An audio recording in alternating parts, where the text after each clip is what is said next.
তীব্র গরমে নাজেহাল দক্ষিণবঙ্গের মানুষ। আপাতত গরমের হাত থেকে নিস্তার নেই বলে জানিয়েছে আবহাওয়া দপ্তর।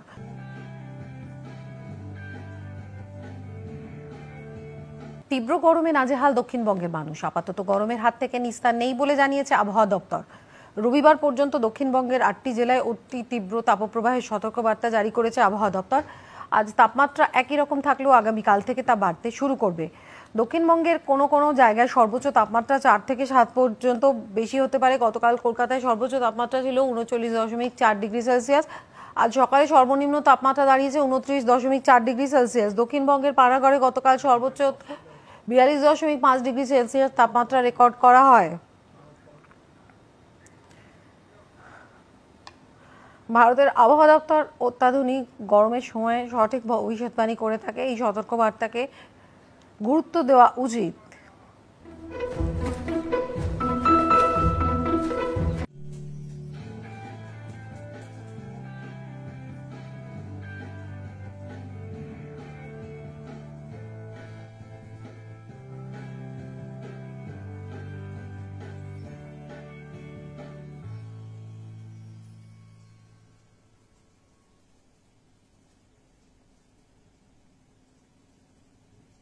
নমস্কার, সকল দর্শক বন্ধুকে স্বাগত জানিয়ে শুরু করছি আমাদের আজকের অনুষ্ঠান হ্যালো ডাক্তার।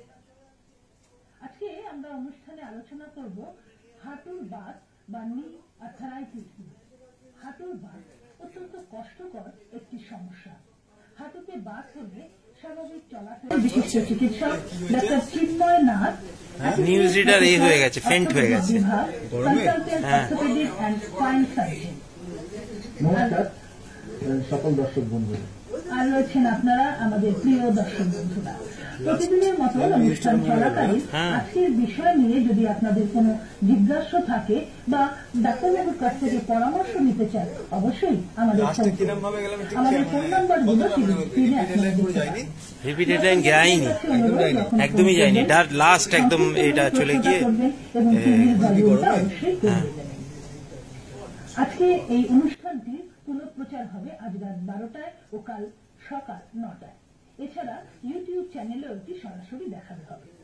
আসুন তাহলে শুরু করা যাক আমাদের আজকের অনুষ্ঠান।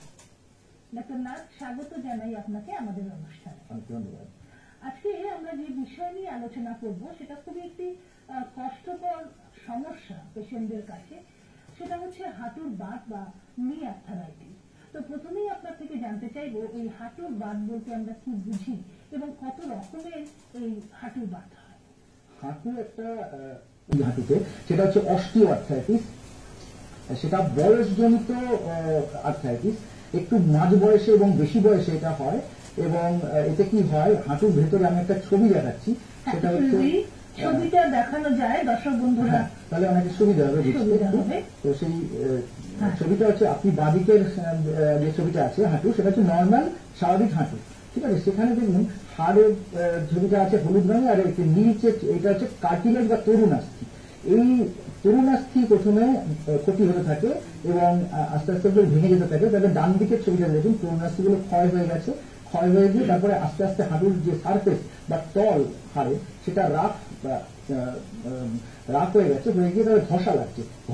এই যে ভিডিও ক্লিপিংসটা তোমরা দেখলে, এটা গতকাল অর্থাৎ 18ই এপ্রিল 2024। এটা গতকাল সকাল 8:30টার ডিডি বাংলা নিউজের লাইভ স্ট্রিমিং হচ্ছিল, মানে তখন আমার লাইভ নিউজ চলছিল। সেই অবস্থায় মারাত্মক গরম এবং সেই সঙ্গে আনুষঙ্গিক হয়তো কিছু কারণ ছিল, যে কারণে বিপি মারাত্মক লো হয়ে লাইভ নিউজের মাঝখানে আমি ফেন্ট হয়ে যাই। এবং আমার শরীর খারাপটা তার কিছুক্ষণ আগে থেকে, মানে যখন আমি ফেন্ট হই তার কিছুক্ষণ আগে থেকে বুঝতে পারছিলাম যে আমার শরীরটা ভীষণ খারাপ হচ্ছে। মনে হচ্ছিল একটু জল খেয়ে নিলে হয়তো ঠিক হবে। এমনিতে আমি যখন নিউজ পড়ি তখন আমার নিউজের টেবিলে জল নিয়ে কোনোদিনই বসি না, মানে আমার দরকার পড়ে না। আধ ঘন্টার নিউজ হোক, 15 মিনিটের হোক, 10 মিনিটের হোক, আমার সত্যি এত 21 বছরের এই নিউজ পড়ছি যে স্প্যানটা, তাতে কখনো দরকার পড়েনি। তো কালকে যখন দেখছি যে একদম পেরে উঠছি না, মানে নিউজটা তখনও 15 মিনিট বাকি আছে, সেই সময় মনে হচ্ছে জলটা দরকার। তো তখন আমি আমার ফ্লোর ম্যানেজারকে ভিজুয়াল যখন যাচ্ছে, আমার মুখ থেকে ক্যামেরা সরে ভিজুয়াল যাচ্ছে, তখন আমি ইশারায় দেখাই যে ওনার কাছে জলের বোতল ছিল, একটু জলটা চাওয়ার জন্যে। কিন্তু কালকে সবকটাই সেই সময় জেনারেল স্টোরি ছিল। তার আগের দিন রামনবমী ছিল। সেই রামনবমীর সমস্ত জেনারেল স্টোরি ছিল, যার সঙ্গে কোনো বাইট ছিল না, যেখানে বাইটগুলো চলাকালীন আমি আর কি একটু জলটা নিয়ে খেতে পারি। ইন দ্য মিন টাইম একটা স্টোরি আসে শেষের দিকে, যেখানে কোনো রাজনৈতিক দলের কোনো স্পোক্স পার্সন, তার বাইট ছিল। সেই সুযোগটাকে আমি কাজে লাগিয়ে আমার ফ্লোর ম্যানেজারের থেকে নিয়ে একটু জল খেয়েছিলাম। একটু জলটা খাওয়ার পর আমার মনে হয়েছিল যে আমি তারপরে আরও 4টে নিউজ ছিল, 4টে স্টোরি ছিল। তার মধ্যে 2টো স্টোরি কোনো রকমে কমপ্লিট করেছে। তৃতীয় স্টোরি মানে লাস্ট বাট ওয়ান যেটাতে গেছি, সেটা ছিল হিট ওয়েভের ওপর স্টোরিটা ছিল। এই স্টোরিটা পড়তে পড়তে আমার আস্তে আস্তে দেখা যায় যে কথাটা জড়িয়ে যাচ্ছে। তখনও আমি নিজেকে ঠিক রাখার চেষ্টা করেছিলাম যে কোনোভাবে আর তো একটা স্টোরি আছে, তারপরে রিপিট হেডলাইনে চলে যাব এবং আমার নিউজটা অন্তত শেষ করব। কেননা আমার কাছে, আমি যখন লাইভে থাকবো তখন ওটা আমার মেন ডিউটি। আমার শরীর যতই খারাপ হোক, যে অবস্থাতেই আমি থাকি না কেন, যে কোনোভাবে আমাকে আমার প্রেজেন্টেশনটা ঠিকভাবে শেষ করতে হবে, কমপ্লিট করতে হবে। এটা আমাদের সবারই উদ্দেশ্য থাকে এবং সবাই সেভাবেই আমরা নিউজটা পড়ি, যারা লাইভে অন্তত কাজ করি। তো সেইভাবেই চেষ্টা করেছি, কিন্তু আমার মানে অসুস্থতা তো বলে কয়ে আসে না, তো আমার জিভটা জড়িয়ে যাচ্ছিল, আস্তে আস্তে বুঝছিলাম। এবং লাস্ট যে হিটের স্টোরিটা ছিল, সেইটাতে মোটামুটি আমি চোখে দেখতে পাই না। তখন মানে তোমরা ভিজুয়াল যারা দেখলে এইমাত্র, তারা বুঝতে পারবে যে আমি মানে টেলিপ্রম্পটারটার কাছে, মানে আমার ক্যামেরাটার এই দিকটা তো আমার টেলিপ্রম্পটার, আমি চোখ এরকম করে দেখার চেষ্টা করেছিলাম, কিন্তু কোনোভাবে আবঝা আবঝা হতে হতে একটা টাইমে টোটাল ব্ল্যাক হয়ে যায়। এবং মানে ভগবানের অসীম করুণা যে ওই সময় একটা অ্যানিমেশনের ভিজুয়াল চলছিল। তোমরা ইউটিউবে কালকে সকাল 8:30টার বাংলা খবরটা দেখতেই পারো। সেই যে ভিজুয়ালটা চলছিল, সেটা কিন্তু ভগবানের অসীম করুণা, যে ওটা প্রায় 30-40 সেকেন্ডের ভিজুয়াল ছিল। ওই সময় কিন্তু আমি আমার ওই যে চেয়ারে বসেছিলাম, সেই চেয়ারে কিন্তু উল্টে পড়ে গিয়েছিলাম, মানে মাথা হেলে গিয়ে আমি পড়ে গিয়েছিলাম। এবং আমার যিনি প্রডিউসার ছিলেন নিউজের প্যানেল থেকে, তারা তৎক্ষণাৎ ওই সময়টুকুর মধ্যে তারা ডিসিশন নিয়েছেন যে কোনোভাবে ওই ভিজুয়ালটার মধ্যেই নিউজটাকে কমপ্লিট করে রিপিট হেডলাইন না করে নিউজটা শেষ করে দিয়েছেন, এন্ড মন্তাজে চলে আসা হয়েছে। এটা কিন্তু আমার 21 বছরের কর্মজীবনে আমি সত্যি কখনো দেখিনি যে নিউজ এভাবে, হ্যাঁ মানে রিপিট হেডলাইন যায়নি এরকম বেশ কয়েকবার হয়েছে, কিন্তু সেটা ভাইটাল কোনো কারণে, মানে কোনো লাইভে হয়তো বাইরে কোনো মিনিস্টারের কোনো এমার্জেন্সি কিছু হয়েছে, সেই সব ক্ষেত্রে হয়েছে। কিন্তু এইভাবে কোনো নিউজকাস্টার লাইভ চলাকালীন এরকম হয়েছে আমার জানা নেই। তো আমি চেষ্টা করেছিলাম, আমি শেষ মুহূর্ত পর্যন্ত চেষ্টা করেছিলাম যে আমি নিউজটা শেষ করব, কিন্তু কোনোভাবেই ওটা করতে পারিনি। রিপিট হেডলাইন কালকে যায়নি, যার জন্য আমি মানে আমার প্রতিষ্ঠানের কাছে তো আমি ক্ষমা প্রার্থী, কিন্তু শরীরের ওপর তো কারোর জোর চলে না, এটা তো ভগবানের ব্যাপার ছিল। হ্যাঁ, আমার যেটা দোষ হয়েছে যে গরমের দিনে আমার একটু সঙ্গে উচিত ছিল যে একটু জল বা ওআরএস সঙ্গে রাখা, কিন্তু মানে মোটামুটি সবাই জানে যে দূরদর্শন হচ্ছে সেন্ট্রালি এসি, মানে ওখানে ঠান্ডা মোটামুটি থাকে। ইনফ্যাক্ট আমরা শীতকালে যখন খবর পড়ি তখন এতটাই চিল থাকে যে মানে আমাদের খুবই কষ্ট হয়। কিন্তু কোনো কারণে পরশুদিন শুনলাম যে কোনো এসি প্লান্টের কিছু খারাপ হয়ে গেছে। তো সেটার কারণে কালকে ফ্লোর প্রচণ্ড গরম ছিল এবং আমার আগেই সকাল সকাল অনুষ্ঠানে আরও অনেক বেশি আলো জ্বলেছিল, তার জন্য আরও অনেক বেশি হিট হয়েছিল। সো কিছু করার ছিল না, ওইরকম অবস্থায় এটা হয়েছিল। কিন্তু তৎক্ষণাৎ ওনারা যেটা মানে করেছেন যে সঙ্গে সঙ্গে সবাই মিলে ছুটে এসে আমাকে রেস্কিউ করেছেন। এটা যদি কোনোভাবে, মানে ওনাদেরও বক্তব্য যে আমি যদি নিউজটা পড়ে উঠে দাঁড়িয়ে পড়ে যেতাম তাহলে আরো অনেক ফেটাল কিছু হতে পারতো, তো সেটা হয়নি। সেটার জন্য তো মানে ভগবানকে ধন্যবাদ জানানোর মানে আমার তো কিছু ভাষা নেই। মানে আমার বেঁচে যাওয়াটা ভাগ্যে ছিল, তাই বেঁচে গেছি। কিন্তু আমাকে সত্যি ওনারা খুব কেয়ার নিয়েছেন এবং সঙ্গে সঙ্গে আমার বাড়িতে জানার পর আমার হাজব্যান্ড এসেছেন এবং ডাক্তার কাছে নিয়ে গেছেন। তখন যতক্ষণে নিয়ে যাওয়া হয়েছে ততক্ষণে আমি কিন্তু ওআরএস এবং আমি টিফিন করে যে অবস্থায় গেছি, তখন আমার প্রেশার দেখা গেছে 105/65। যখন আমি পড়ে গিয়েছিলাম তখন কিন্তু প্রেশারটা আরও অনেক লো ছিল। এমনিতে আমি নর্মালি লো প্রেশারের মানুষ, কিন্তু তাতেও এরকম উল্টে যাওয়ার মতন ঘটনা হয় না। কিন্তু এরকমভাবে লাইভ নিউজে হবে আমি সত্যি মানে স্বপ্নেও ভাবিনি। তো সবার যত্নে আমি সুস্থ হয়ে গেছি মোটামুটি। আজকে এই স্নান টান করে বসেছি।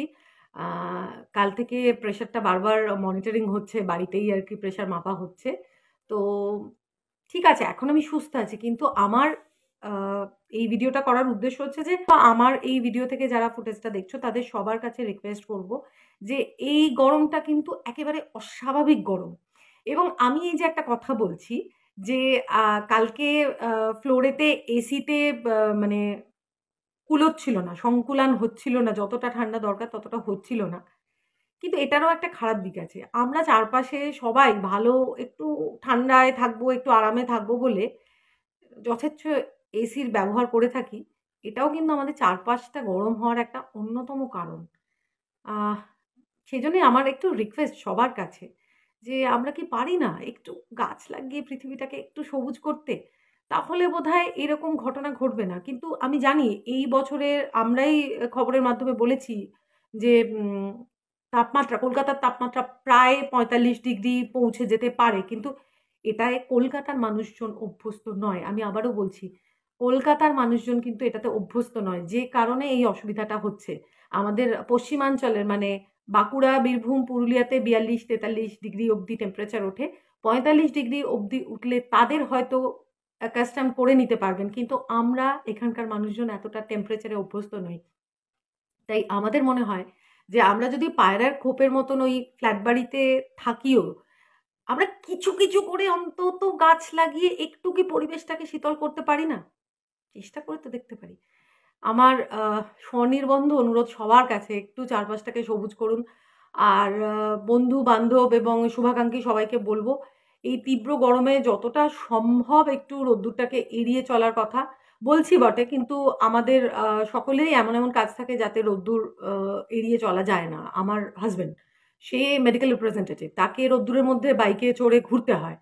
তো জীবিকার জন্যে তো মানুষকে অনেক কিছুই করতে হয়, কিন্তু তাও সতর্কতা অবলম্বন করেই বোধহয় আমাদের করাটা বাঞ্ছনীয়। আর সেক্ষেত্রে ওই জল আর ওআরএস এই দুটো জিনিস একটু সঙ্গে বেশি করে ক্যারি করতে হবে। ছাতা, আমরা আমাদের প্রফেশনাল লোকজন সানস্ক্রিন ব্যবহার করে, বা বেশিরভাগ লোকজনই এখন সানস্ক্রিন ব্যবহার করে, কিন্তু আমি হয়তো অতটা পারি না, সেই জন্য আমার প্রচুর এরকম স্কিনের অবস্থা হয়। কিন্তু যেগুলো মিনিমাম নেসেসিটি সেইগুলো যেন আমরা একটু মেনে চলি, আমি সবাইকে বলবো। আর একটু সতর্কতা, আর কিচ্ছু না। মানে বড্ড চারপাশটা খারাপ হয়ে যাচ্ছে, আর তারপর রাজনীতির পারদও চড়ছে, তো সব মিলিয়ে চারপাশ খুব গরম। আমরা চেষ্টা করি নিজেরাই নিজেদের ভালো রাখার একটু চেষ্টা করব। আতঙ্কিত হওয়ার কোনো কারণ নেই। এই ঘটনাটা আমার সঙ্গে ঘটেছে বলে যে সবার সঙ্গে ঘটবে এমনটা নয়। কিন্তু আমি শুধু সতর্ক করার জন্যেই এই ভিডিও ফুটেজটা দিলাম। এবং আমি এটা অনেকের কাছ থেকে পেলাম এবং আমাকে অনেকে বলল, এটা তুমি বলো, এটা জানানোর দরকার। তো সেই জন্যই বললাম। আর আমার কর্মস্থানে আমাকে এই টেক কেয়ারটা করেছে, সবার কর্মস্থানে হয়তো এই সহযোগিতাটা হয়তো পাবেন না। এবং আমি আমার কর্তৃপক্ষকে জানিয়েছিলাম যে ওই ঘটনা ঘটার পরেও আমার শিফট যেহেতু 2:30 অবধি, সকালের শিফটটা, আমি দুটোর নিউজ পড়বো এবং আমি ওই প্রতিষ্ঠানে আমি কালকে ছিলামও দুপুর অবধি। কিন্তু যতই হোক এটা একটা সরকারি মাধ্যম, আর ওনারা খুব একটা মানে ভরসা করতে পারেননি হয়তো, যে কারণে ওনারা দুটোর নিউজটা ওনাদের মনে হয়েছিল যে আবারও যদি আমার প্রেশার ফল করে, লাইভে যদি আমি আবারও শুরুর দিকে ওরকম কিছু হয়ে যায়, সেই জন্য ওনারা আমার সিনিয়র কলিগকে ডেকে নিয়েছিলেন। তো তিনি অনেক দূর থেকেই চলে এসেছিলেন এবং নিউজটা পড়েছেন, কিন্তু আমিও ওই সময় অবধি ওখানে উপস্থিত ছিলাম। তো আমরা সবাই চাইবো আমাদের কাজের প্রতি ডেডিকেশন দেখাতে, কিন্তু তার সঙ্গে আমাদের স্বাস্থ্যের কথাটাও নিজেদের ভাবতে হবে। একটু পর্যাপ্ত ঘুম, সঠিক একটু হেলদি খাবার দাবার, আর তার সঙ্গে একটু সতর্কতা, ব্যাস এইটুকু হলেই আমার মনে হয় এনাফ। সবাই ভালো থাকবেন। গরমকে জিততে দিলে চলবে না, তাকে পরাজিত করতে হবে, তার জন্যেই সবুজায়ন করতে হবে। ভালো থাকবেন, ধন্যবাদ। সাশ্রয়ী খরচ ও সহজে হেলিকপ্টার, এয়ার অ্যাম্বুলেন্স ও প্রাইভেট জেট বিমান ভাড়া দিচ্ছে প্রবাসীর হেলিকপ্টার। যোগাযোগ করুন স্ক্রিনে দেয়া নম্বরে।